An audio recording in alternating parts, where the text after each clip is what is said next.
Very happy to welcome Michiel Brouns today to speak to us about demystifying linseed paint. Michiel Brouns is founder and owner of Brouns Co. Linseed Paints and is widely regarded as one of the leading experts in the field of linseed paint, including its history, production, and current applications. Initially trained as a surveyor of historic buildings in the Netherlands, Michiel moved to the UK, where he started Histoglass Ltd in 2008, I think, a company specializing in insulated glazing for historic buildings, and then founded Brouns Co. Linseed Paints in about 2012 to reintroduce historic linseed paint to the UK market. He's worked on projects including the Old War Office, Woburn Abbey, Chatsworth House, Windsor Castle, and Mount Vernon and Poplar Forest in the USA. Michiel says he talks with architects and conservation specialists about linseed paint daily and has collaborated with national and international organizations, including Cadw, English Heritage, Historic Environment Scotland, Historic England, the Landmark Trust, the National Trust, SPAB, the American Institute of Architects, and the National Trust for Canada. His book, Linseed Paint and Oil, A Practical Guide to Traditional Production and Application, was published last year. Michiel's presentation today will hopefully demystify linseed oil paint for many of us and reinforce its relevance for others, and assess the case for why we should be using it again. He will explore the history and tradition of linseed paint, how it sits in the overall history of paint types and methods, and reveal how World War II changed the paint industry, causing linseed paint to disappear from the market. He will also discuss why linseed paint works so well and why it worked for many centuries, as well as providing an overview of the ingredients and production of linseed paint compared to those of modern plastic-based paints. Michiel's talk will enable us to understand and assess embodied energy and overall environmental impact of linseed paint, and especially why it is safer for both people and the environment. Okay, Michiel, if you could share your screen, we'll get started.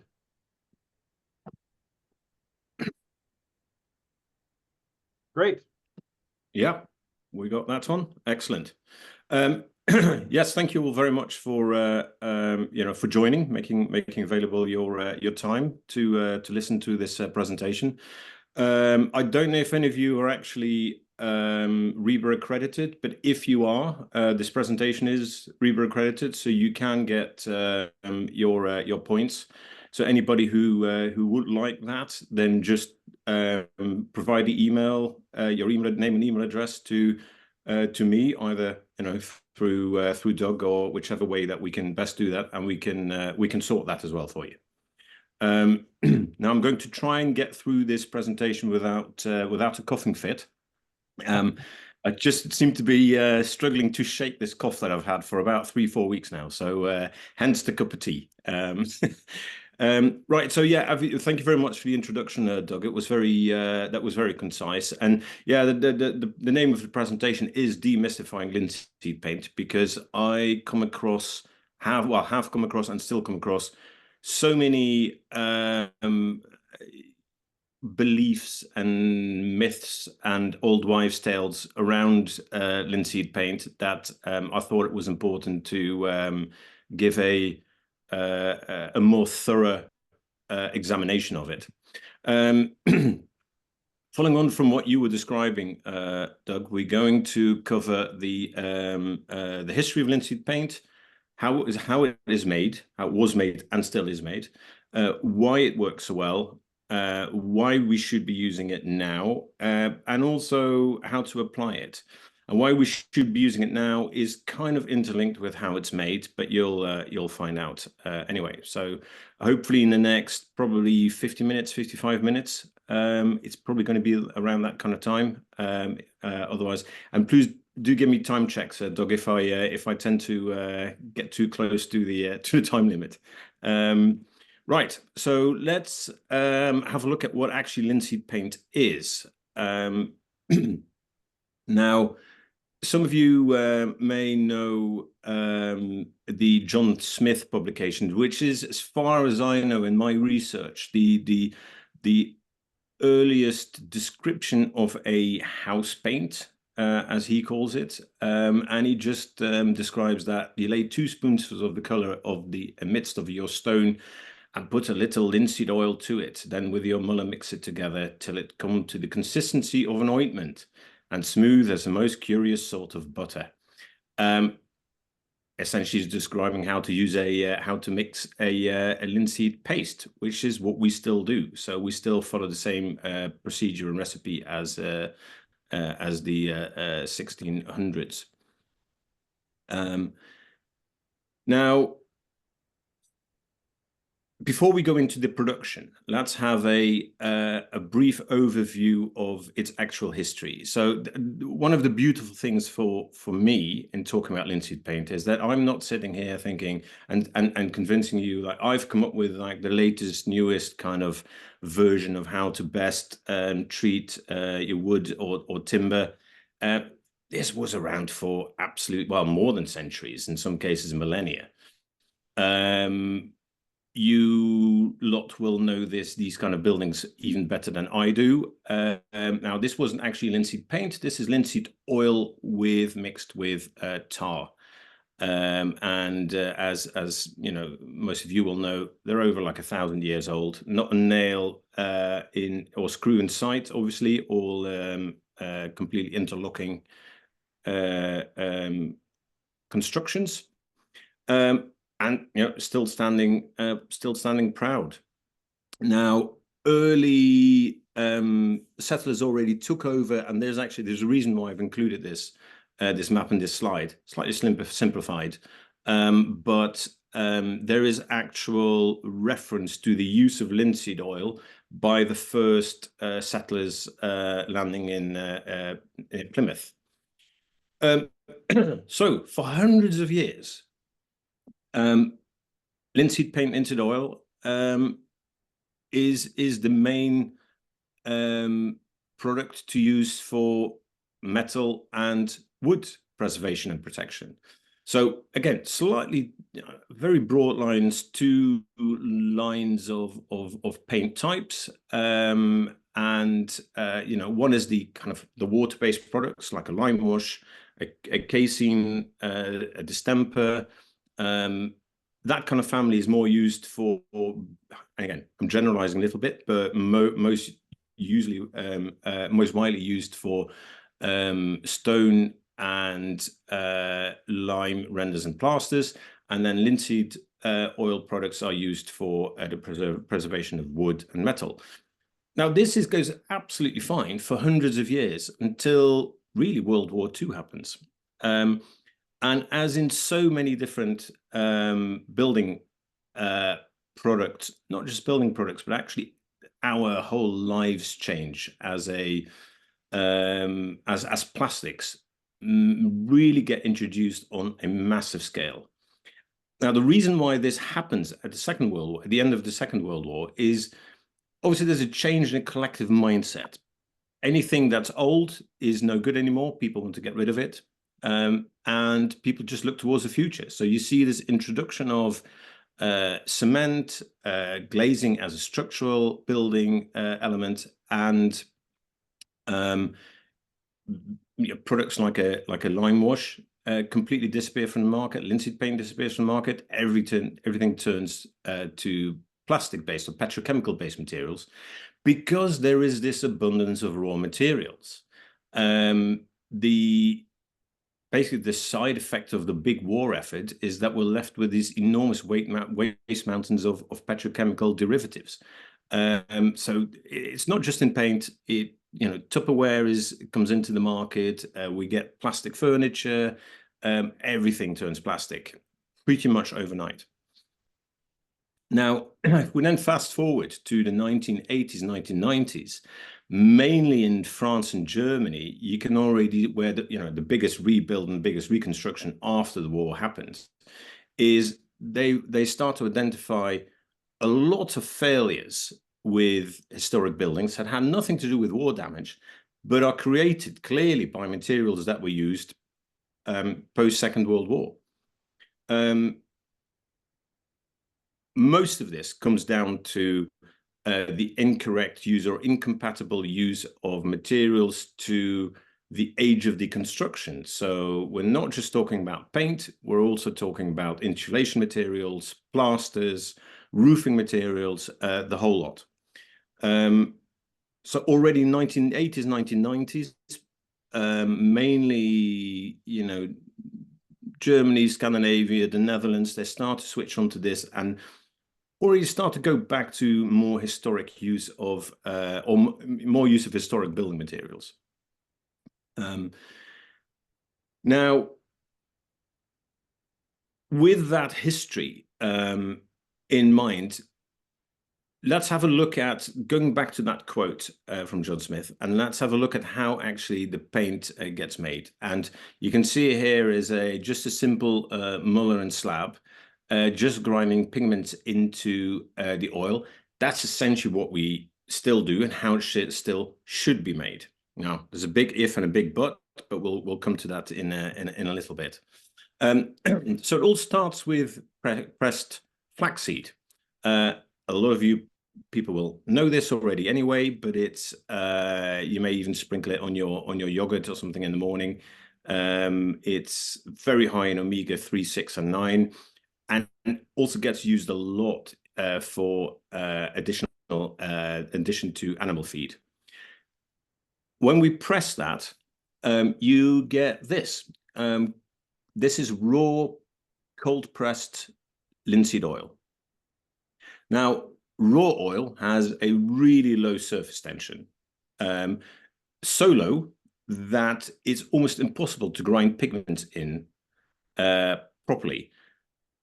Also, because of the properties of raw linseed oil, it is very slow in drying. It is classified as a drying oil, but it is very slow to dry. So what we have to do is boil the oil.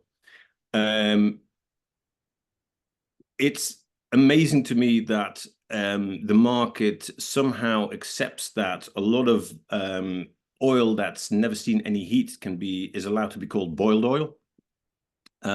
Most of it, 99% of it, what's available in the market is actually just washed with chemicals, trying to achieve the same result. It doesn't quite work in the same way because of the polymer chains changing, but we still actually boil our oil, and we do add some calcium dryers. So we don't use any of the nasty stuff. This is actually, so we do combine really old tradition with some of the latest technology, and the calcium dryers are absolutely fabulous. And you can see it's actually 0.15% by weight. So it's a fraction of the, it's literally a drop in an ocean.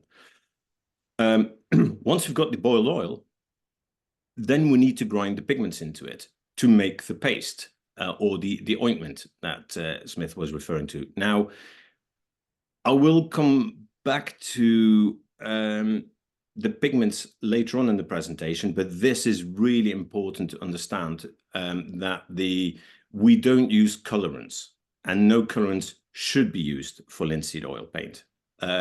You need to grind the paste with boiled oil and the raw earth pigments, if possible, at least the powder pigments. Because, and how this works, and obviously there's no plastics or lead VOCs, anything like that in there, but how this actually works is we're not going to use a muller and slab. This is now done in a more industrial setup, which really came about in the Industrial Revolution. And our triple roller mills are still, well, basically the same as we used 200 years ago. Hopefully this video will show them how it works. Start this at the beginning.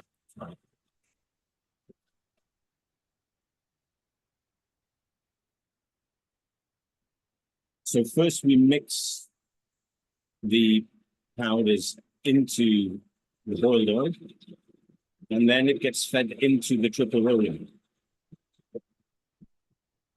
And you can see how grainy this is still at this point.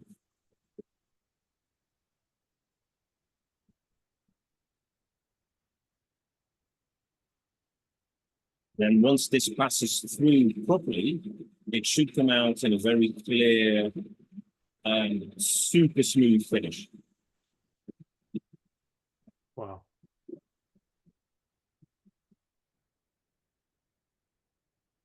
Now, this is actually really important because I see a lot of greenwashing going on where people claim to make linseed paint, where actually they just use modern colorants, a couple of drops to tint a base.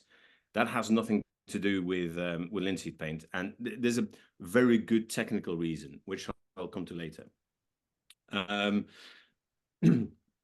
I do really want to cover this point as well. When I started with linseed paint about 10 years ago, the discussion was pretty much aimed at historic projects and people with an interest in historic buildings.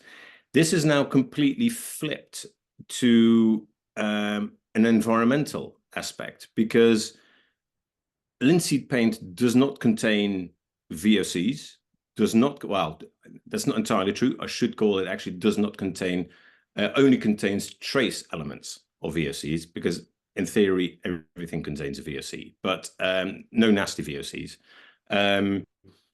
We just use the boiled linseed oil, natural pigments wherever possible. As I said, absolutely no plastics. And that is really important with essentially with this, well, mostly with the latest research coming from the University of Amsterdam. They only published this in March 2022. They managed to actually find traces of plastic particles in the human bloodstream, which is kind of frightening. And also particularly because it gets usually associated with autoimmune conditions, certain types of cancers, and the like. So, and there's no need for this. And this is another study for the from the EA, which is the Research Institute for the European Union, and I'll let them do the talking because other than me just giving you the figures, have a look at this.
Yeah, so quite staggering numbers that in that report you'll see, if you're interested in reading that, by the way, Doug, I can share the link as well at some point if people want it.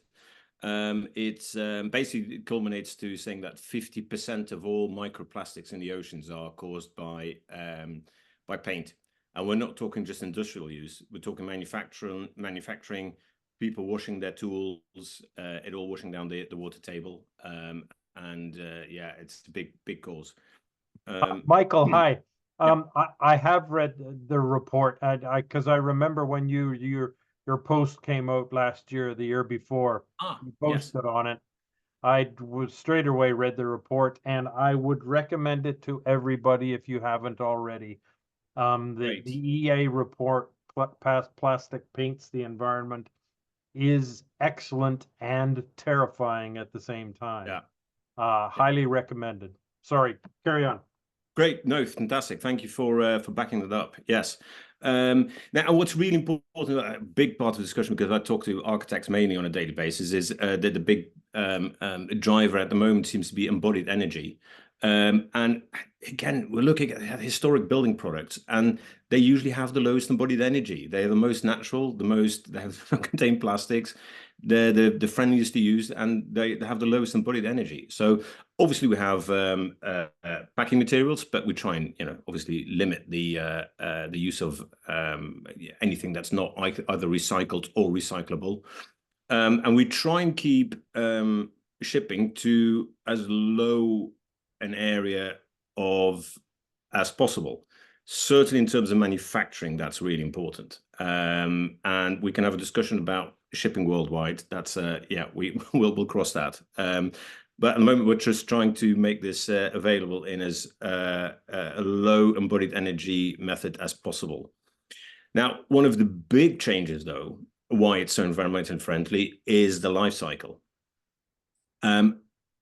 If you don't have to go out every 4 to 5 years to get a crew out, a crew of a contractor with painters, or as we call them in the UK, decorators, to go out to redo the windows, scrape everything off, repaint, all that. If you can already double that time, that is an enormous saving, not just in terms of materials, but also in terms of transport, in terms of all kinds of things.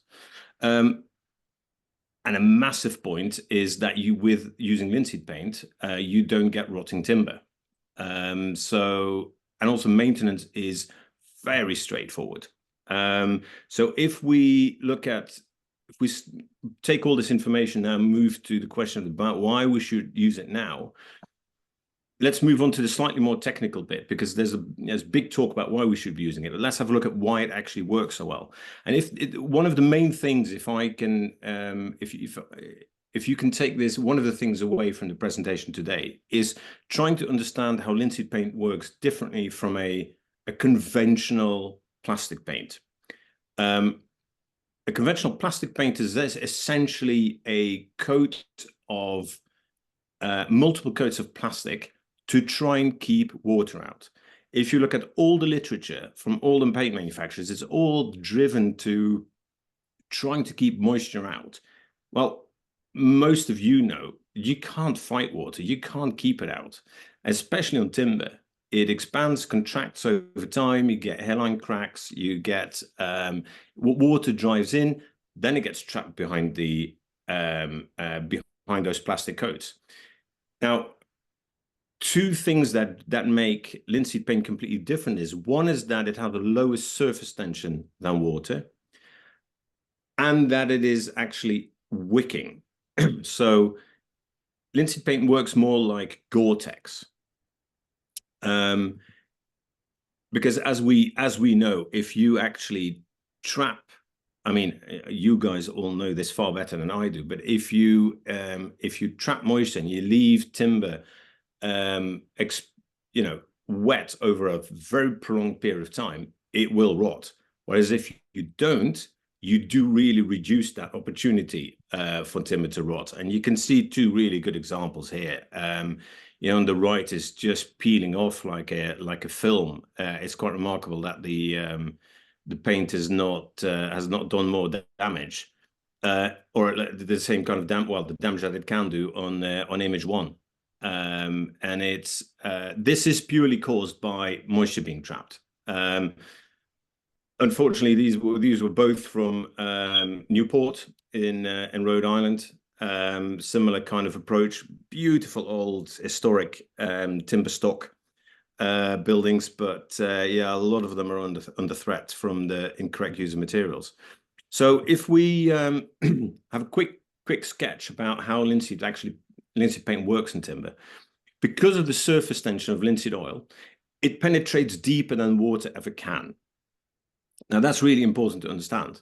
So you don't need to do any kind of weird things. You don't have to start heating it. You don't have to start adding things to it. The surface tension of oil is lower than water, which means it will penetrate deeper into the wood than water ever can. It's that simple. But obviously, you will have all seen what happens when you run water over an oil-painted surface. It beads off perfectly. That's not so. It keeps the water out absolutely without issue. But any moisture that somehow manages to get in behind the paint can wick out. So it kind of works like Gore-Tex. That's the closest analogy. So you put on a Gore-Tex jacket, you go running out in the rain, you stay dry from the raindrops because they're too big to actually get through the mesh of the fabric. Whereas any kind of vapor that you create by sweating, the water droplets are so small, almost in gaseous state, they can evaporate out through the surface. So none of this is rocket science. This is all very straightforward. But we kind of somehow have lost the simplicity of the theory here. Now, remember the bit that I mentioned about the surface tension. That is one of the two reasons why it also works so well on the preservation of metal. Because the surface tension is so low, it fills out any nooks and crannies and pores that water can't even get to. It really is that simple. Now, and if you then combine that with a hematite, which is an iron oxide variety from Spain, from the south actually of Spain, the scaly character or the lamellar character of a hematite, the iron oxide, means that if you disperse that properly in the oil, it forms an absolute impervious protection to water can't even get to the metal. It's that simple. But yeah, again, somehow for some reason we've kind of moved quite far away from this kind of very simple approach.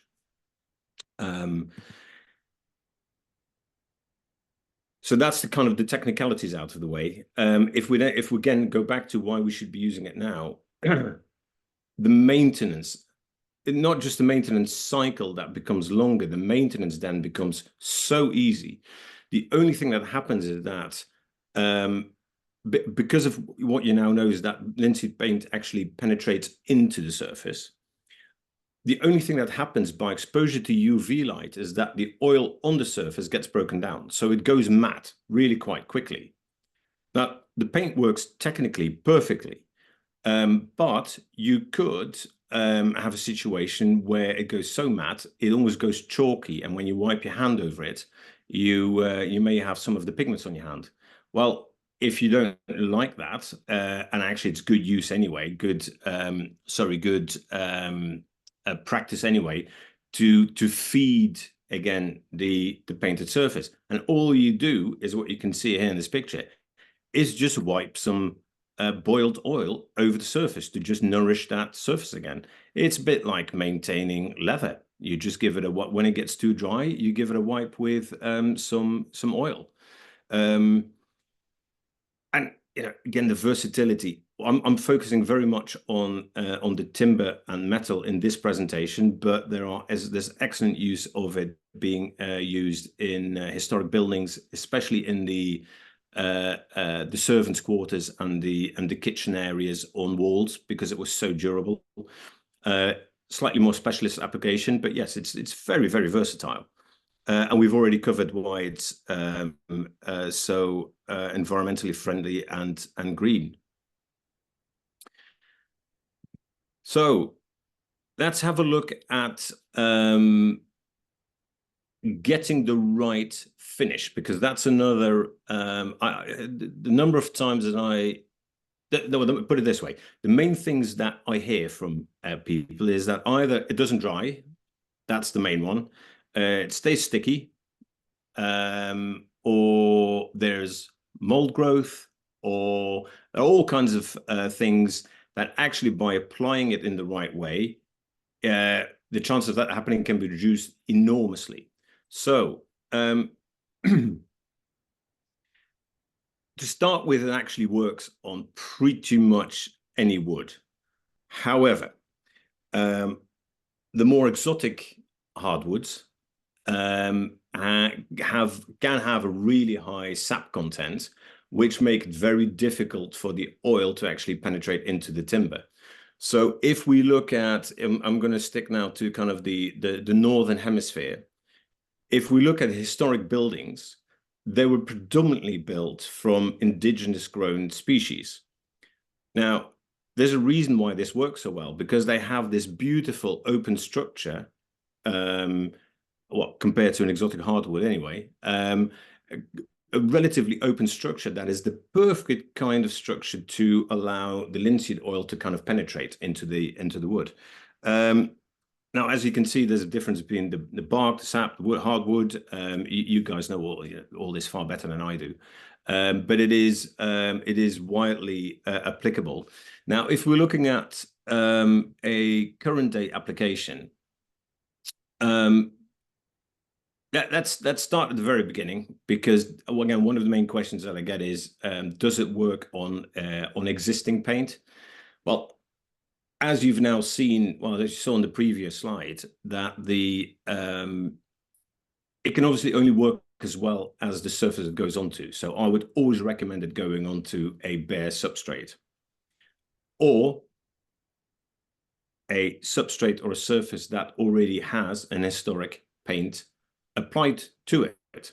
So how do we find this out? So very simple test, and this I took from this was actually in a museum in Richmond, Virginia. The owners were adamant that it was historic paint, so we gave it a quick wipe with some methylated spirit, denatured alcohol, and the cotton bud turned the color of the paint straight away, and we knew it was petrochemical paint. So somebody clearly been painting it over the last 20, 30 years with this paint. So ideally that wants to come off. Now, anything painted prior to, let's take roughly 1980s, mid 1980s, depending on where you're based. In most countries, the use of lead has been banned, rightly so. Lead is highly toxic, and it was known to be highly toxic for centuries. I can do a whole different presentation about lead. Actually, I should point out that a lot of times people confuse linseed paint with lead paint, or they call something lead paint when it's historic. There's actually no such thing as lead paint. Lead was just a white pigment that was added to, well, mostly linseed oil, because it works really well together. It's a fabulous coating for wood, but also is like highly toxic. So if we are going to tackle sanding or burning off or anything of existing paint, it is worth doing a quick test for lead, and obviously always wear the right PPE and the right protection if you are working with lead. Now, in terms of paint removal about this, is one of the reasons why I mean, this is not, you know, we don't get money from this company or anything, but the reason why I really like infrared heaters, I've worked a lot with the speed heater system, is because it doesn't get very hot. So it only goes between about 110 and 160 degrees Celsius, which I think 160 degrees is about 340 Fahrenheit or so. So it's not very warm at all, but the wavelength of the infrared system actually only activates the water molecules in existing petrochemical paints. It makes them bubble up, and you can scrape those off basically in one go. Whatever doesn't come off with this method is an historic paint, so leave it well alone. You don't need to remove it, because an historic paint will have been, with probably 99% certainty, especially on windows and doors, I should say, with 99% certainty, been a linseed paint. Obviously, with beams or other constructive elements, it may have been a lime wash. It was pretty common to lime wash wattle and daub, Tudor style kind of houses. But yeah, again, there is always an exception to the rule. But as a rule, this is the route to go down. So remove the petrochemical paints so we can get that wicking process going. When we get to repairs, again, to just complete the to complete the whole discussion about this and the full picture, for anything that's in a large or a structural area, splice in a new piece of wood, please, or use a Dutchman repair. Stay away from epoxies. The only thing an epoxy does, and I've tested them, pretty much everything that's in the market, it just creates a new dew point where the water vapor that's present in the wood starts to condensate right on the edge of the epoxy, and basically starts the rotting process right there on that joint. So there are decent alternatives for smaller repairs. You can use linseed putty, or first pack it with oakum and then finish it off with linseed putty over the top. And the beauty of using this is that obviously linseed putty is essentially the same ingredients predominantly as linseed paint, which means you can overpaint straight away. It's not just that you can overpaint straight away, you ought to, because then it dries in conjunction as one homogeneous product. I would always, even if it's an old piece of timber, apply 2 coats of shellac knotting primer.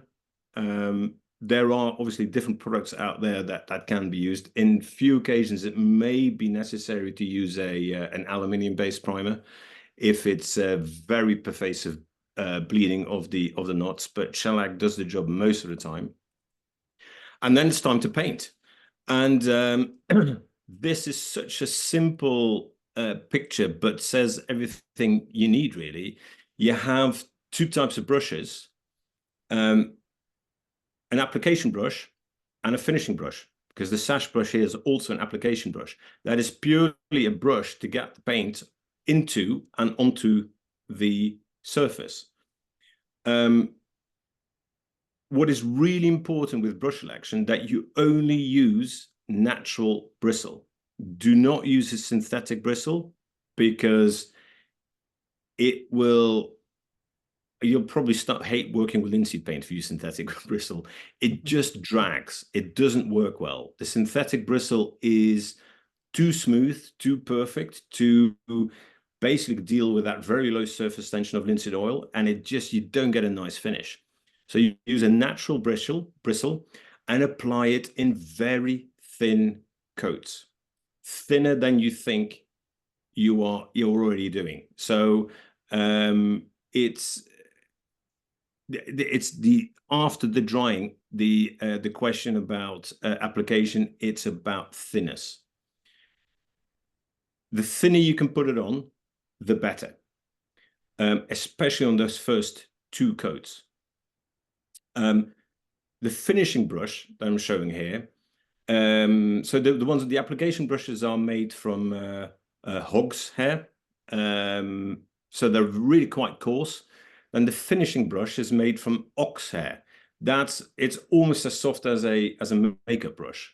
It is, and the only thing you're doing with that one is, once you've applied the paint with the application brush, leave it for about 20 minutes, 20-25 minutes. Go and have a cup of tea or something, then come back to it with a finishing brush, and in a very gentle movement, just feather light, move the finishing brush over the painted surface in the full length of the painted object. That will basically just cut out all the peaks and level out the paint, which means that you're left with basically 0 brush marks when it completely flows out. Because that's another thing I hear constantly is, oh, with linseed paint, you always get brush marks. You don't need to if you select the right brush. And also applying it this way means you're not going to be applying it too thick, and therefore it dries properly and on time. I cannot stress this enough. So point 2 to take away today. So 1 is that linseed paint works like Gore-Tex. Basically, try and remember that one. This one, thin coats with natural bristle. And you can see here in that image on the left, That's what it should look like after a primer coat. You want to see patchiness. You're not putting on coats to help that water stay out. You are feeding the wood with the oil and the pigment. Now, there are obviously some, there are always different application times. Now, this is very much aimed at the Northern Hemisphere. Obviously, there's lots of stuff going on with the climate at the moment, and it's not quite quite as predictable anymore in terms of weather. But really what you want, the best drying conditions are usually in summer with a slight breeze. Relatively high temperature, low relative air humidity, high UV light, and the drying, it dries in, in hours up to, well, half a day to a day.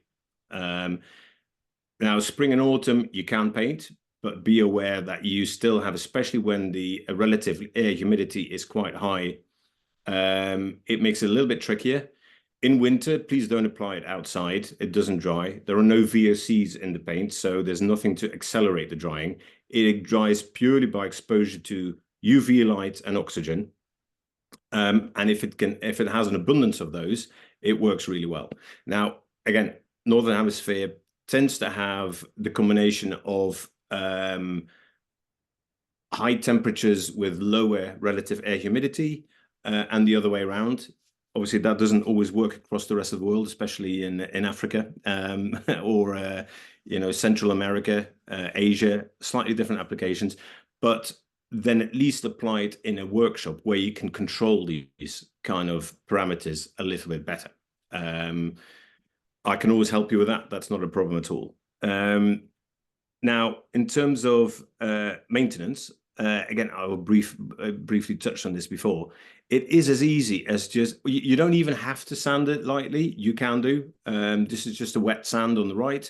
But then, just wipe it with some boiled linseed oil. And I do want to stress that. It needs to be boiled linseed oil, not raw linseed oil. One of the major differences between the two is that raw linseed oil is completely natural and unaltered, and stuff wants to eat it. Stuff wants to live on it. So if you've ever had the association of linseed paint being prone to mildew or mold, it's probably because it was either made using raw linseed oil or no zinc added to it, which is a very important point as well, which we come to now on this slide. So this is where I come back to the original point that I made about the importance of genuine pigments and not using colorants. Pigments all have an individual function. They have different properties. And as you can see here on this door frame here, it's full of mildew and mold. Well, one of the main reasons main ways to combat that is, first of all, use boiled oil as your the base for the paint. It needs to always be boiled oil.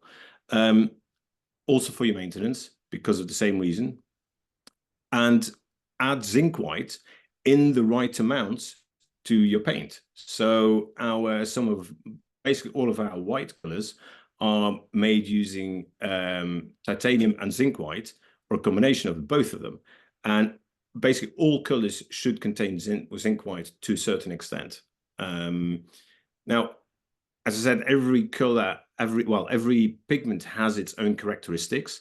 Here you can see a brown umber, which has really good drying capacity. So if you are actually looking at these kind of tones, they are very hard wearing. They dry really well, and they're very hard wearing, much harder than white.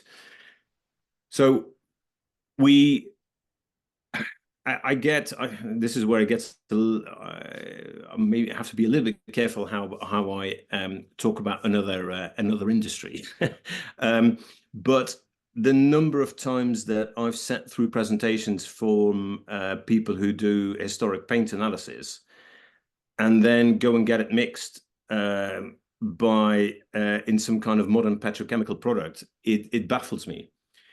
If we're actually going back to using the right historic ingredients and producing in the same way, you find automatically that the color card or the color palette is historically accurate. It's not difficult. So the whole kind of mixing to historic, so the historic analysis can be informative, but it only ever gives you an approximation anyway.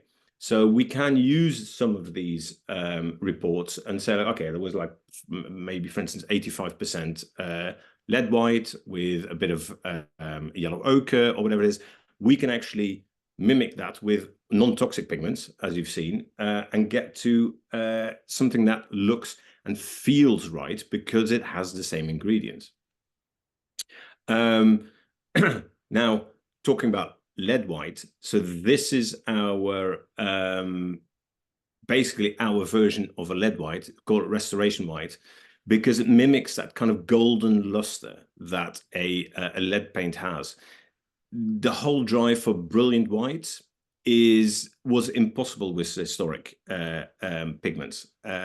We still get a lot of questions, and we say, well, if you're going to do a linseed paint, you're not going to complete brilliant white because it's impossible to make with these ingredients. Now, this is an interesting one that I wanted to quickly share. Basically, all of our colors, I've been collecting colors now for the last, well, 25 years, believe it or not, when I started this in the Netherlands.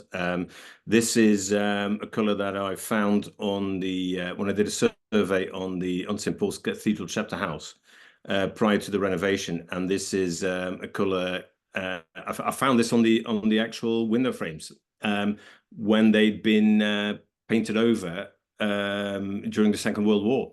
It was blackout paint. So we called it blackout in its honor. Just a couple of interesting things here. I'll run through a couple of the pigments with you. So dark iron oxide red.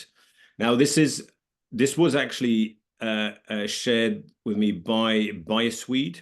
So I'll and an expert in the field as well. So I'll take his word for it. And there was a story that King Gustav I visited Amsterdam, where he saw the brick-built houses, which was just a sign of wealth. And when he went back to Sweden, he dictated that buildings should be painted in iron oxide. Now, funnily enough, it's actually a very abundant pigment as well in Sweden. So I'm not sure how much of that's kind of coincided, but it makes for us a good story. This one I definitely know is true. So the doors on mainly doors on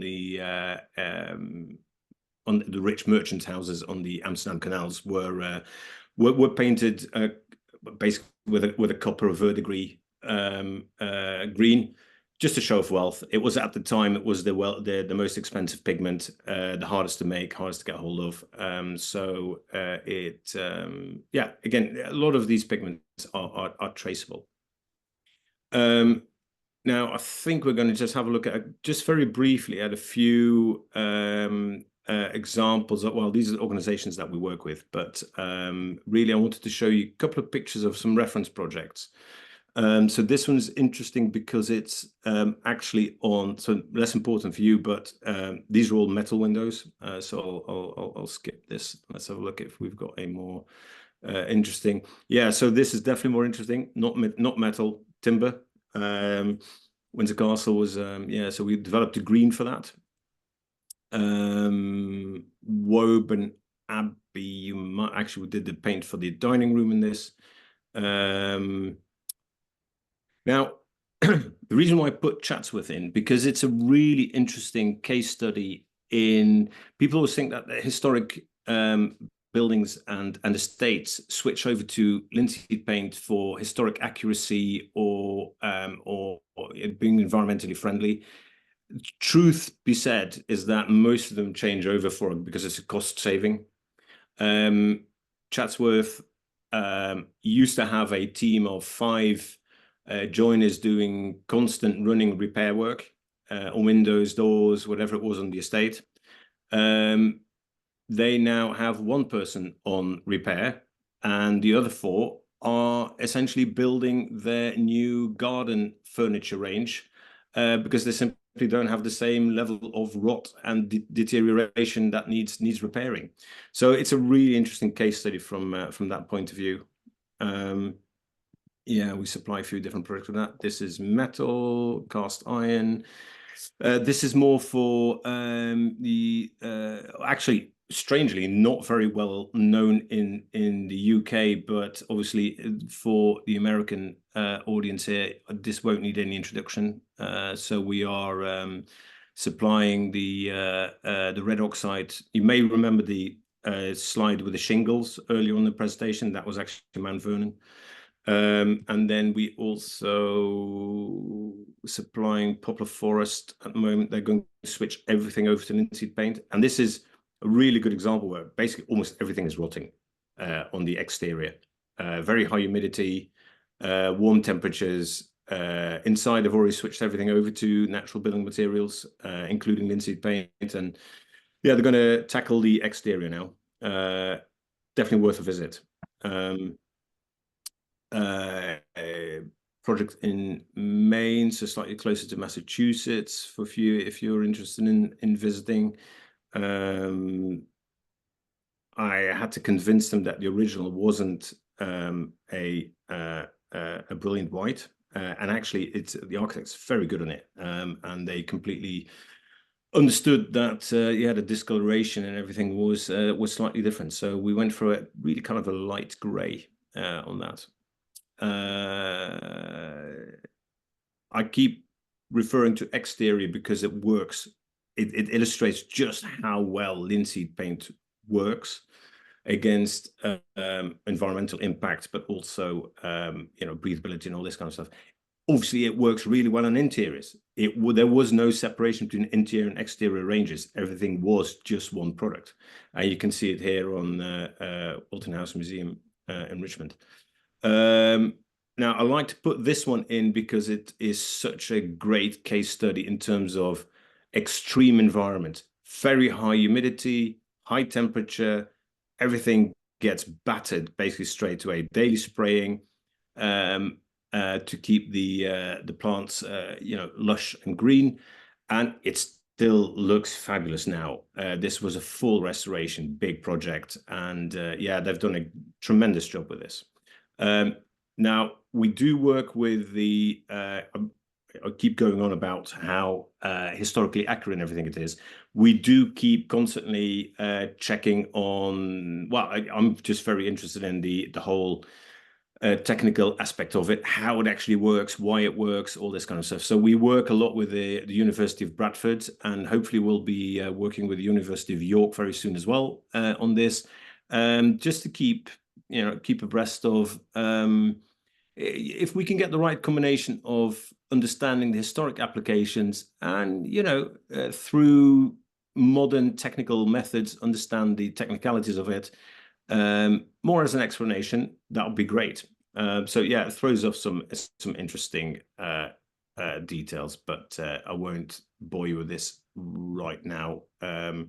We can go into that more at a separate thing if anybody wants that. But yeah, so a couple of points to take away. Linseed paint does have a longer drying time than a conventional paint with VOC, and this has to be considered when you're planning your project. So big advantage, time saving, is that you can actually overpaint onto putty very quickly. So you don't need to wait for that to cure fully. Applied in really thin coats, and also last but not least, and especially now with the latest very dramatic burning down of an historic building again, which as soon as I saw the pictures from Copenhagen, I was very concerned that somebody had left a rag drenched in linseed oil somewhere in a corner, because whether it was the burning of the Macintosh building in Glasgow, or the Notre Dame, or 2 days ago the Bursa in Denmark, they were all under construction. So I don't know exactly what was going on. It could just be that a contractor's not used the right fire precautions. It could also be that somebody's left an oil dragged rag in a corner somewhere which combusted. So always either spread them out, or what we do always is we just, end of the day, we just collect them, just soak them in under the tap with water, then put them in a plastic bag, tie them up. If it stays wet, there's no problem at all. And obviously the paint itself is not flammable. Just make that very clear. In basically at any stage that you use it, it's just rags bunched up. So make sure you always have like a bucket of water when you're working with it on site to combat that. So in conclusion, I hope that we've covered. Sorry, I've been talking a lot, and there's a lot to take in. But to cover the points that we, obviously the history, how it was made, why it works so well, why we should be using it, and hopefully I've given you a few tips on how to apply it as well. And yeah, that kind of leaves room for, I'll stop screen sharing now, if that's okay, Doug, and then we can, we've got time for Q&A. Excellent. Yeah. Yes, excellent. Michael, thanks so much. That was brilliant. Yeah, I wanted to, sorry I jumped in, but I just wanted to reinforce the thing about the absolutely fine. Yeah, because it's such an important report, so it needs needs stressing. Yeah. I hope everybody saw the link that I included in the chat. Definitely worth a read. And it's more than just a video. It's 145 page report, so there's lots to get your teeth into there. That was great.